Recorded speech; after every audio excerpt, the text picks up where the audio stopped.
In this video, I'm going to go over squatting mechanics and what you want to look for. And in a separate video, I will show you a correction. So when you're squatting, there are a few different things that you want to look for.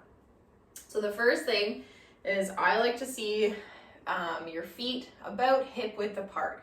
Some athletes will have to have a different position because the position of your squat is dependent upon your anatomy. So some athletes have their hips turned out more from an anatomical position, so it means your skeleton is formed that way. Some are turned in more. So there is no one way to squat. You have to find the one that works for you, but there are a few key things that we look for to see how you're moving your body, and the goal is to give you an efficient way to move so that you can decrease your risk of injury, keep good mobility at all your joints, and really strengthen through that range of motion. So the squat is really important for athletes. So about hip width apart, feeling weight over your whole foot. So it's not just back in your heels, okay? Your toes should not be lifting up.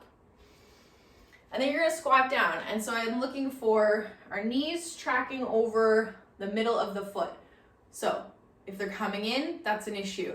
If they're going way out or you're lifting the inside of your foot, that's also an issue. If you're here, but your foot is collapsing in, which then makes my knees go in, that's an issue. So any of those tell me that either there's something going on in the ankle or the hip, either you don't have the strength or you don't have the range, or both, okay? Or it's just how you're choosing to move, but it's not gonna serve you well. So again, from the front, you would check your squat in the mirror. Do you keep your knees over your foot, over your toes? Not in, not out, not your foot lifting, okay? So then you can play around with that a little bit. So if you found, oh, they're coming in, what happens if you turn them out a little bit? What happens if you shift your weight a little bit? So play around with it and see how that feels, but that's what you're aiming for. From the side, I'm looking for a few different things. So again, I don't want to see toes coming up or toes lifting up. I don't want to see heels lifting up. So I don't want to see this happening. I don't want to see this happening. I want to see you keeping the weight over your whole foot. I want to see that hinge happen. It's okay for your knees to come forward a bit. Everybody's different. Some will come forward a little bit more than others. That's okay. I want to see this, you keeping this position controlled.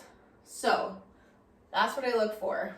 What I don't want to see is increased trunk extension. Okay, so I'm like this. I also don't want to see tucking and rounding, so tucking of the pelvis and rounding of the back. So those are two things that are not an optimal pattern. All right, so check your squat from the front, check your squat from the side, and see how it is. And the other thing is you should be able to get to about 90 degrees if you have good mobility, good range of motion. Now again, everybody's different, so don't stress if you're not there, okay? But if you have questions about your squat and the fixes I give you aren't helping, definitely go work with somebody on that.